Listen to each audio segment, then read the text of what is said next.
It's time for basketball, and Uber Eats is dropping deals on game day favorites to keep you locked in on the action. Like when you're craving a buzzer beater, but also buffalo wings. Or when an upset makes you want to ugly cry into a pizza.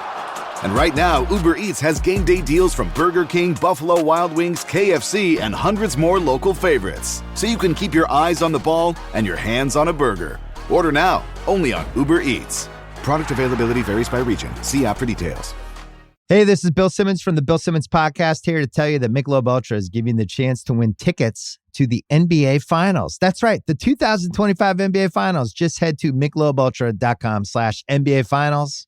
Michelob Ultra courtside NBA Finals sweepstakes. No purchase necessary. Open to U.S. residents, excluding Maryland residents. 21 up. Begins at 9 a.m. EST on February 16, 2025. Ends on May 5th, 2025. See official rules at MichelobUltra.com/rules for price and details. Message and data rates may apply. Void where prohibited.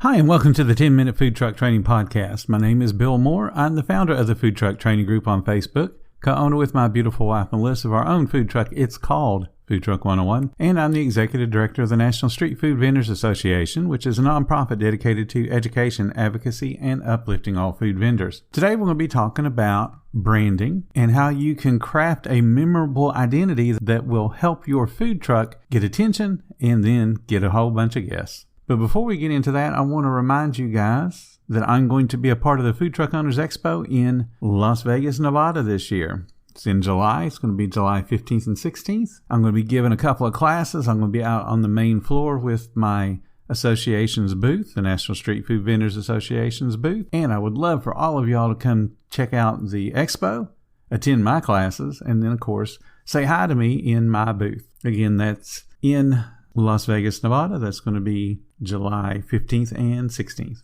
So how do you create a memorable food truck identity? Basically, we're talking about branding. So I want you to think just for a second. You're driving through the street with your vehicle that you are so proud that it serves amazing food, but then also people that don't know who you are noticing that food truck and are wanting to find out more about you. So let's see how to develop that curiosity. We always talk about research. Well, your food truck's success depends upon your understanding of your target audience. Now, every human being in the world is going to eat food, but we start to whittle away at, will they be eating my food? So, for example, there are people that won't eat meats. So if you sell a lot of meat, they're not going to be as interested in your food trucks. You're whittling away at the base of people you could be pulling from. So you got to figure out who your ideal guest is going to be based on the type of food you're going to be selling. Who is most likely to eat that food? What are their ages? Is it going to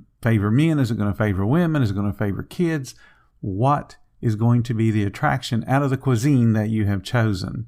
So you got to define your niche, as they say.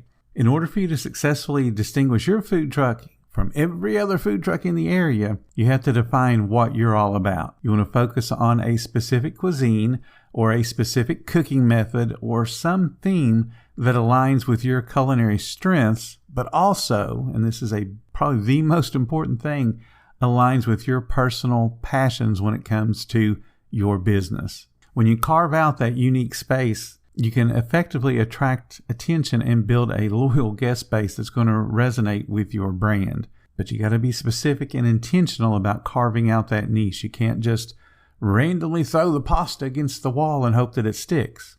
You got to be intentional. So how do you research your guest base? How do you research what their preferences are? Because when you do find out what their preferences are, it enhances your menu development and it influences your branding decisions. It makes it much easier when you've actually done the research. So how do you engage with those potential diners? You can do it through surveys. You can do it through social media. You can do it through local events where you might just be set up to sell a single product. You go out to that weekend event where you get a temporary permit and you just sell one product. What's the feedback on that product? Ask people for feedback.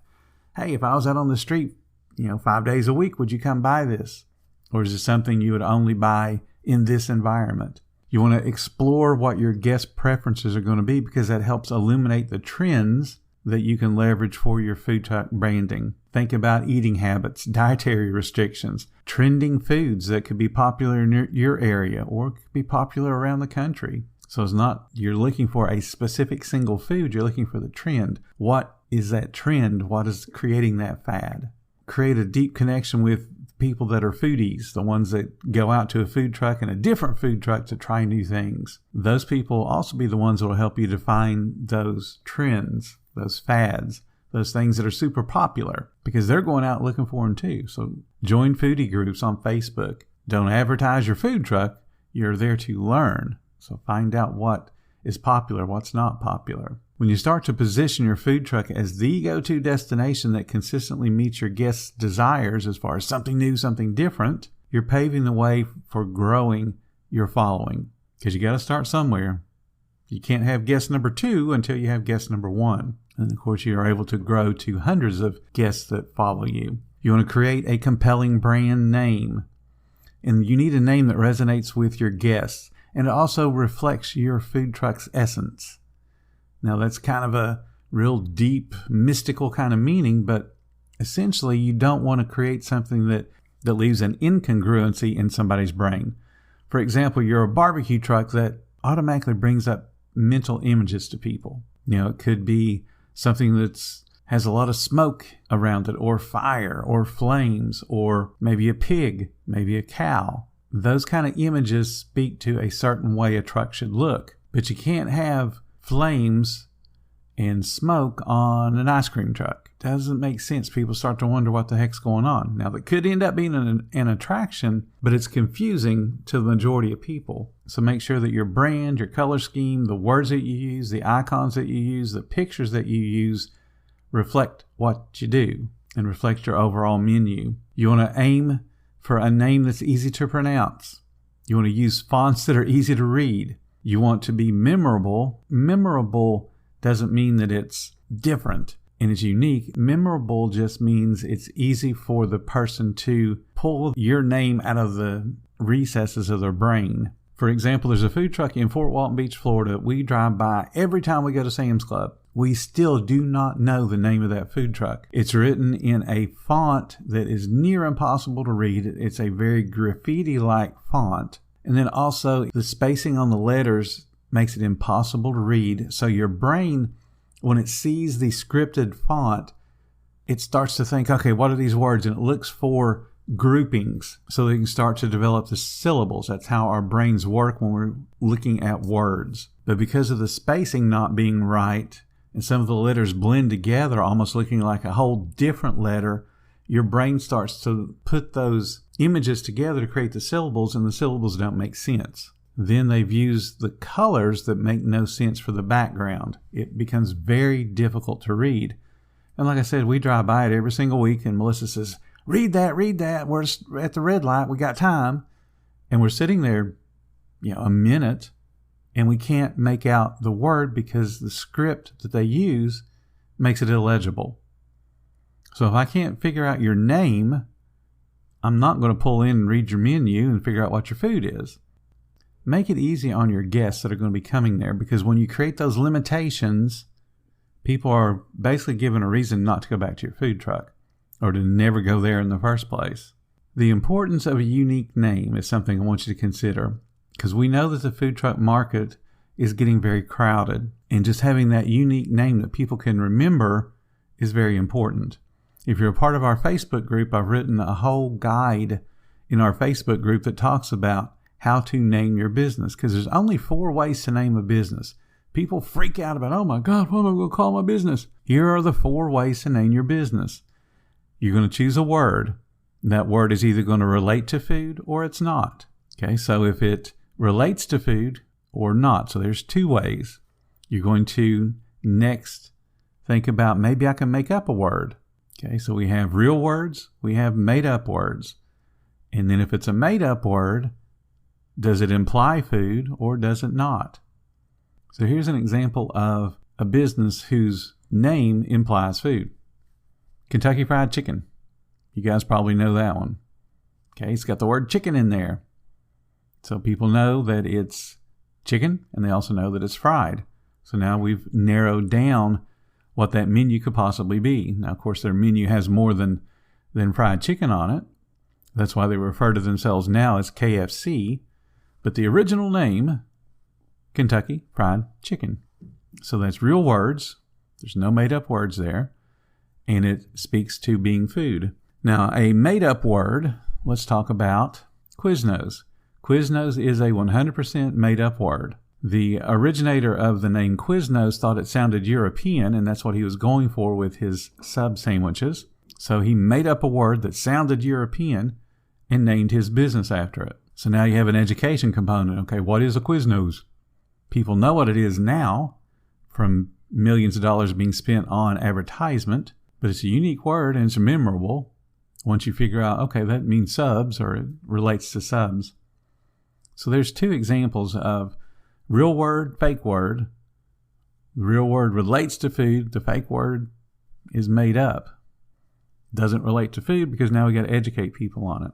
So you want an example of a restaurant that its name doesn't say food. How about Slotsky's? That's a name, and then that means you have to read more about it to see that it's Slotsky's Deli. How about a made-up word that implies food? Cinnabon. Okay, cinnamon, okay. But Cinnabon is a made-up word. Kind of relates to food. Makes you think, well, it could be food when you read it. And then certainly if you see an image beside it, you go, oh, yep, that's food. So those are only 4 ways to name a food truck. Now, if you want some tips, if you're able to incorporate your cuisine, like again, Kentucky Fried Chicken, Red Lobster, then do so. But you're not locked into that. Many food trucks lock themselves into selling a certain food product, and it pigeonholes them. You want to try to be playful if you can, or have a twist. You know, Red Lobster is very specific. What happens to a lobster when you cook it? Turns red. But you can have a twist on the name that makes it easier to remember. You want to make it short, because if you don't make it short, your guests are going to make it short for you. If you remember the music artist named Prince, he decided he didn't want to have the name Prince anymore. So he created a symbol and said, this is my name. I'm going to have to hold up the card showing the symbol. So it was unpronounceable, is what he said. But we know how people are. They've got to be able to name everything. So they eventually started calling him the artist formerly known as Prince.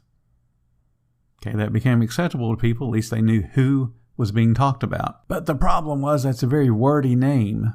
So you would find it, and you can still find it today in articles written at the time, where they just take the first letter of each of those words, the artist formerly known as Prince, and just put the initials of those words, creating a new word.